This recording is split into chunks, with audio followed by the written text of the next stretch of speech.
That was my mic muted. Good thing no one caught onto this broadcast yet. Good morning, everyone. Thank you for joining us for the 6th episode of this Sarasota Bay Deep Dive series, where we bring on people whose work has positive impacts on Sarasota Bay. My name is Darcy Young. I work for the Sarasota Bay Estuary Program in Sarasota, Florida. We have a mission to restore estuaries from Anna Maria Sound down to the Venice Inlet. And my guest on today's deep dive broadcast is Tracy Calla, who is the Senior Manager of School and Family Programs at Marie Selby Botanical Gardens. Tracy also worked for several years at Selby as a greenhouse grower before she became the School and Family Programs Manager. Tracy is an environmental interpretation master naturalist and a volunteer trainer with the Florida Fish and Wildlife Commission's Project WILD. Tracy holds undergraduate degrees in both horticulture and theater and is currently pursuing a master's that might just make sense of that combination.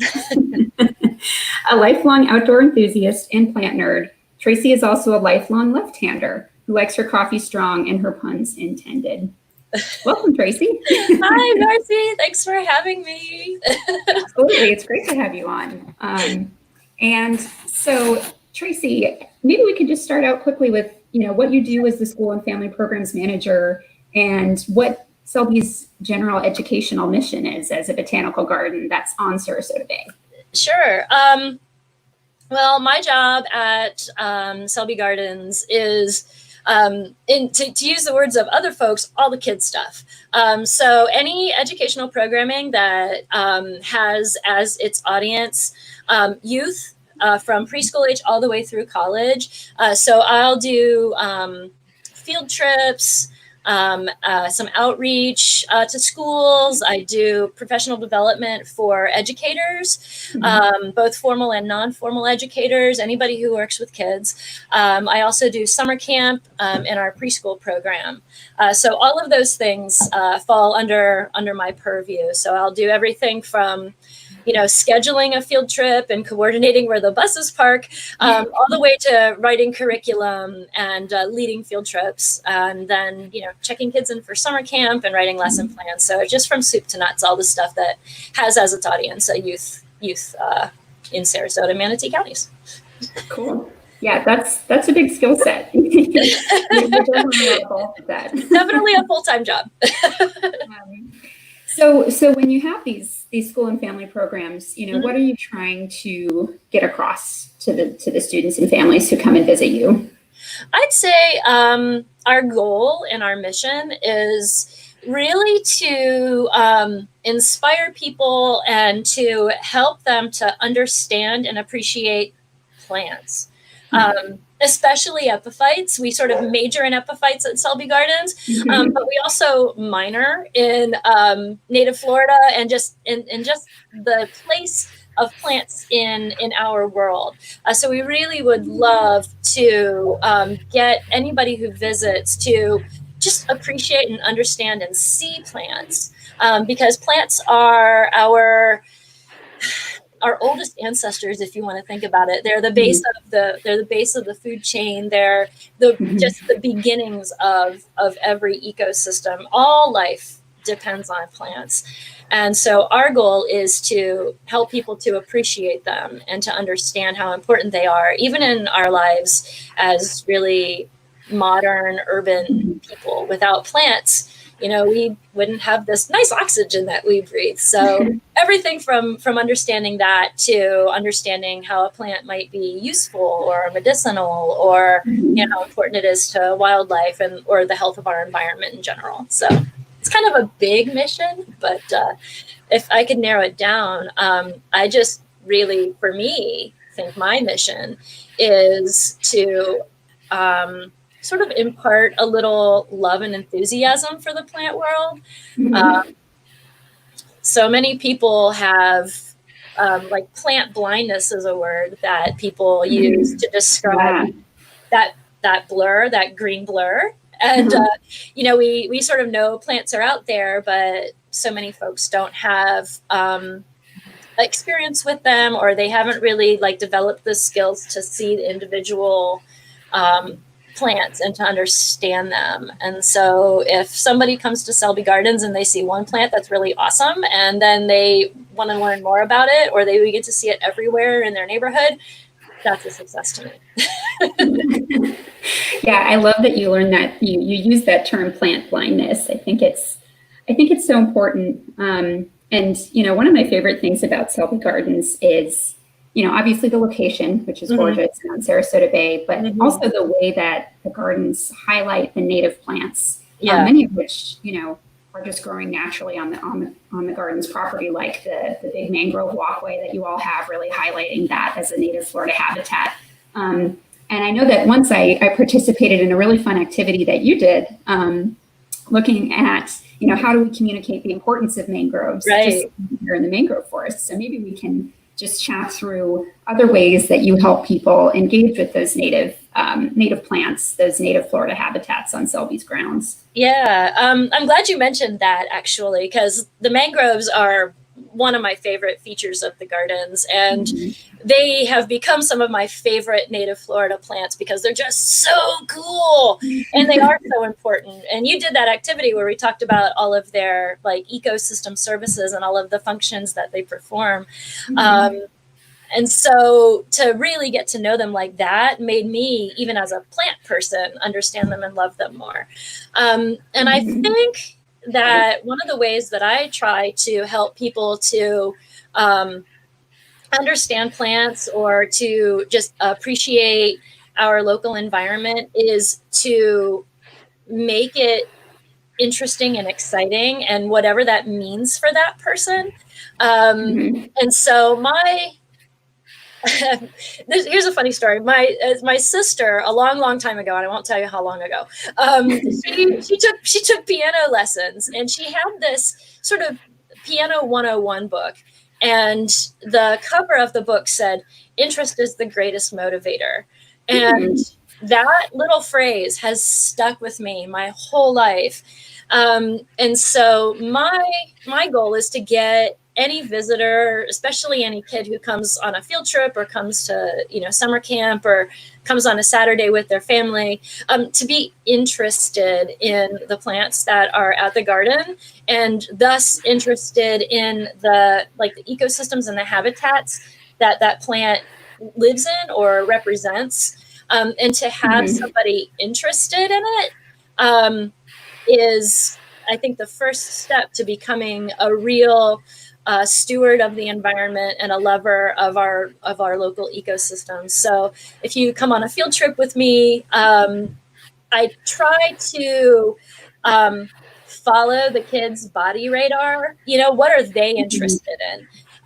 Maybe I had a plan to do the mangrove activity, or something like that. But if the students are just fascinated by a bird that we see in the lagoon, I'll go with that, and just sort of go with them and help them to discover and understand what they're looking at. And so that's usually what I try to do. It's really kind of vague, isn't it?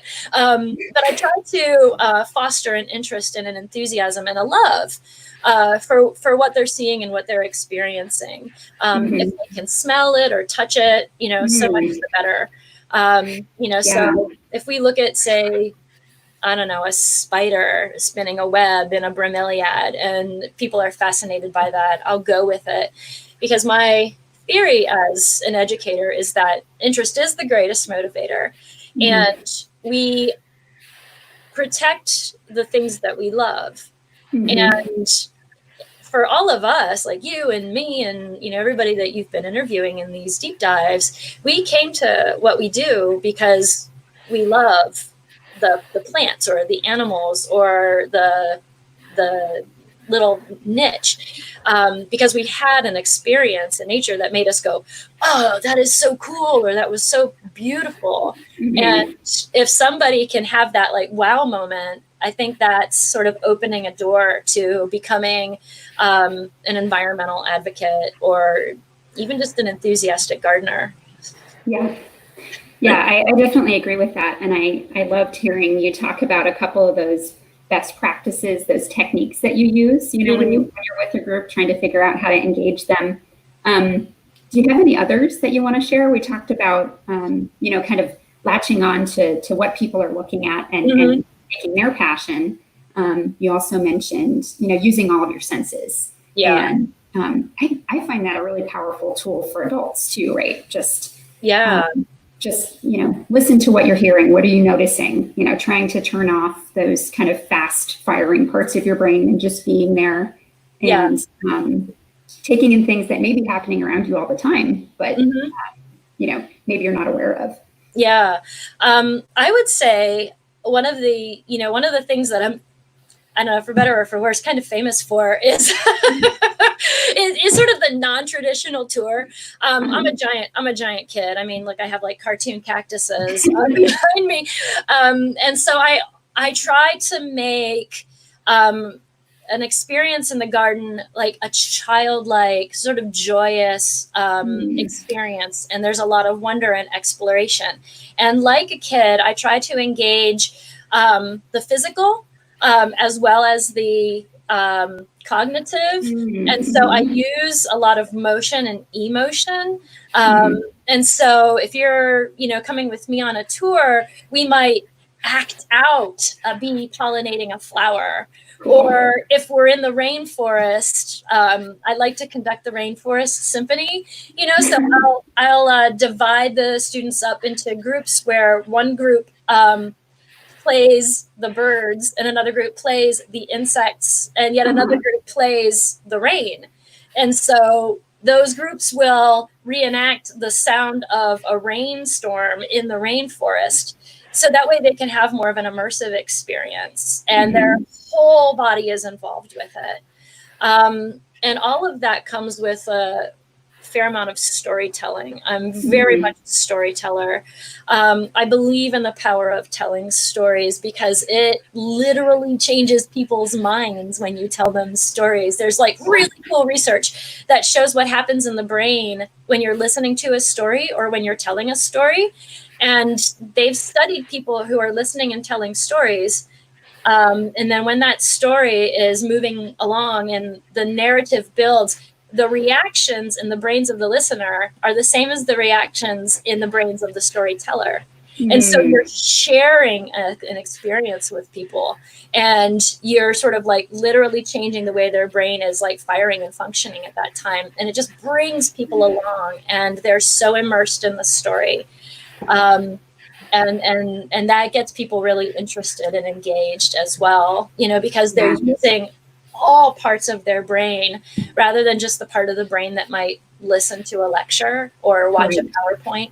And so that's a good technique. I mean, that kind of connects to one of my questions I wanted to ask you too, which was, tips for people who may want to become environmental educators. Maybe they're just starting out in their career, maybe they're making a career switch. And it sounds like storytelling is a really powerful tool that people can work on. It's a skill you can work on. And absolutely. I don't think that's something that I've ever read in a list of, what can I do to prepare myself for my environmental education career, right? I actually did a presentation on that at a conference this past spring about using your storytelling skills and building them up as an educational tool.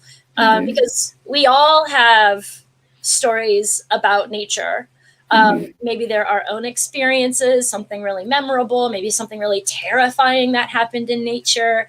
If you have worked in a field long enough, you might have stories about, say, explorers, or you really know the history of this plant as it was used by, say, the native peoples in your area. So we all have those great stories that we can use to kind of reel people in. So building up your storytelling skills is one great way to become an educator.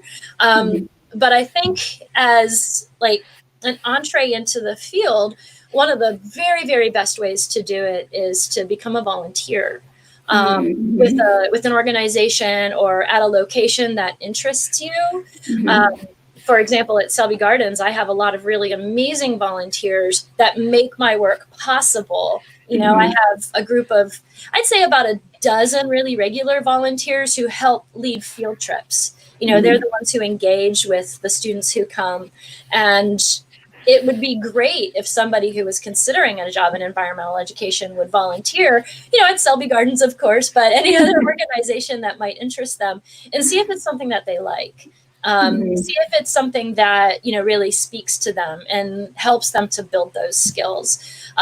They are helping the organization. So many of us in nonprofits literally can't do what we do without a core of volunteers. But it also, helps that person to discover what they enjoy and what they're good at.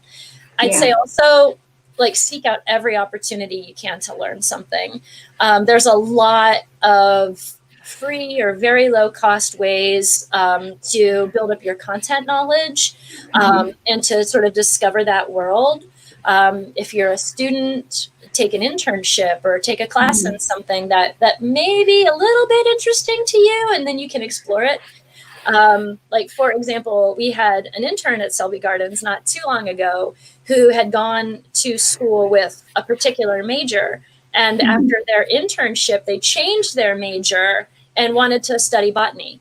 Cool. They didn't realize they liked plants as much as they did, but because they took that internship, they were like, "Oh, this is so cool. I, never thought that I liked mangroves." And so that person discovered something that they turned out to be really passionate about that they didn't know about. And same way for anybody who might be thinking about a career in science or the environment, or who might be thinking about a career change into science and the environment from something else. So that's my advice. I mean, you read in my bio, I don't have a background in science. In my educational background, I've just always been a lover of the outdoors and animals. And I made this sort of circuitous route into my job, and that's okay. So many of us who work in non-formal education come to it from all kinds of places. Right. And that adds so much richness to it too. Just helping people use those different parts of their brain, those different emotional capacities to connect is really important. And, I, as someone who does have a background in science, can get really stuck in, I'll go out to a Florida habitat and all I can see is the invasive plants, Well, you're not alone there. I'm like, air potato. Whereas, I'll go somewhere new where I don't know the flora as well. And I'm like, oh, this is such a different experience in nature. Why am I feeling this way? And I think part of it is just, sometimes being able to turn that off is really helpful. Yeah. So I really appreciate those tips. And I think the volunteering tip is a really good one too. That's how I got started. I volunteered at an aquarium in my hometown and learned that I like to do that storytelling. And it was fun. So that was my entree as well. Awesome. Now that you mention it. So Tracy, is there anything else you want to tell us about educational programs at Selby Gardens? Like, what are you all doing right now that you can't have those in-person activities? No, we can't have field trips right now. Yeah. Well, what we're doing right now as far as education is we're working with our marketing team to develop some content that is posted online. Also working with a few other cultural organizations around town to create a weekly activity calendar. Most of it's surrounding arts, and it's being posted and sent to schools. It's also available to families, just to have, experiential learning opportunities in quarantine. One of the other great things that we're doing at Selby that really lends itself to understanding and appreciating plants and our local flora is we just launched a citizen science project. And I encourage everybody to join our project. It's called EcoFlora. And if you go on iNaturalist and then join our project, all the photos that you take of plants that you see in Sarasota and Manatee counties will become part of our project. So we have this ambitious goal to locate and identify everything that's growing in our area. Wow.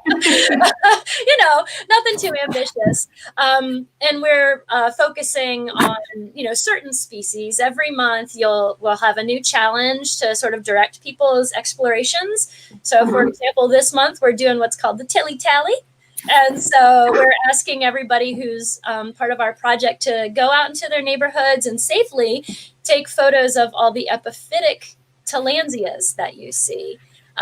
So those are common things like, Spanish moss and ball moss, but we're also looking for some of the less common things. So there's 8 species of tillandsia that live in our area. So we challenge you to see if you can collect them all. And then next month it'll be something different. And so that's actually a really great educational tool that we have available to us right now. And it just happened to roll out at this time when we're all just kind of going outside and taking walks just to get out of the house. And so that really lends itself to a citizen science project. And that is not just educational, but it also helps our conservation efforts. Our botany team, like I said, we sort of major in epiphytes, but we minor in native Florida. So we want to conserve as much of Florida's plant life as we can, but we need to know where it is. We need to know what it is. And when we have that data and all that information, and then we can do better, more effective work. And I'd say also we had some big news a couple of weeks ago. We've adopted historic Spanish Point. So now it's our a southern campus. And unfortunately, we haven't been able to, go there and, meet everybody who works there. But I'm really excited about the educational opportunities presented by that other campus because it's very different from our downtown location. It's a beautiful slice of native Florida with a lot of native plants that have been left undisturbed by humans for a long time. And it's very cool to be able to see them. It's also another beautiful spot on the bay. So that's really exciting too. So eventually we'll get there and I'll meet the other folks there who work on their education programs, and we might have some really exciting stuff coming up. So yeah, I'm really excited to see what comes of that pandemic to go away, but super excited about it. Yeah, absolutely. Yeah, I'm excited to see what comes of that collaboration too. I love historic Spanish Point, and actually got married there, so it's a favorite location for me too. Yeah, awesome. So Tracy, now that we're talking about our favorite spots in Sarasota Bay, I thought I would ask you what yours is, if you have one and you're willing to share, if it's not some fantastic fishing spot. No, I won't divulge the secret fishing spot. I do actually have a couple of favorite spots on the bay. I mean, some of my favorites are any place where you can come through a little hole in the mangroves and then it opens up and then you can see the beautiful sparkling water. But one of the spots that's nearest and dearest to my heart is right on Selby Gardens grounds. It's our South Point. I actually have a photo. We're going to see if we can do this screen sharing thing, and I will try to show you a picture. It's a good photo. Let's see, application window. There we go. So can you guys see my photo? There we go. I can. Yeah. So that's a photo that I took from our South Point at sunset. So clearly I was working late one night. But, working late sometimes has its advantages because you have this gorgeous scene before you with the sun setting over the water and those beautiful rainbow colors. And you get just a little snapshot of Florida life that you don't often get to see during the day.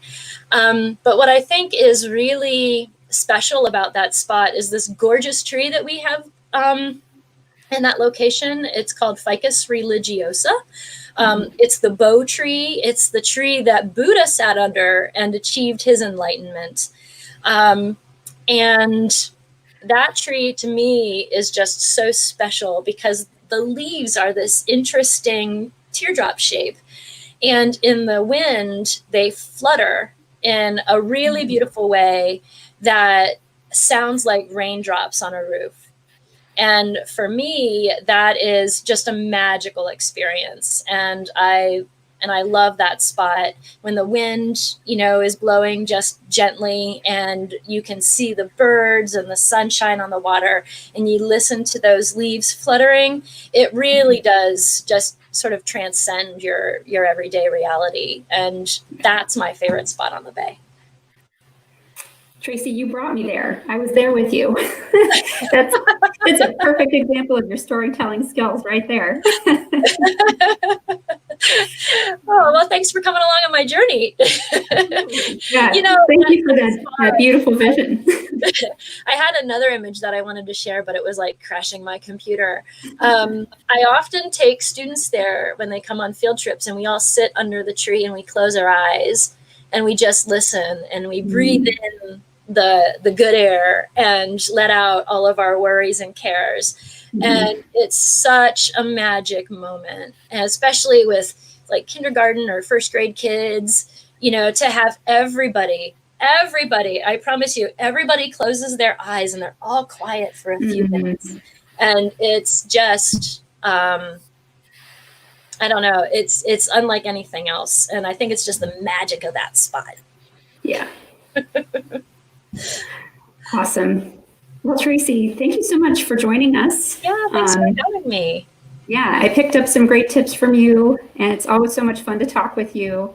And I'll look forward to seeing you again at the garden. Yeah, awesome.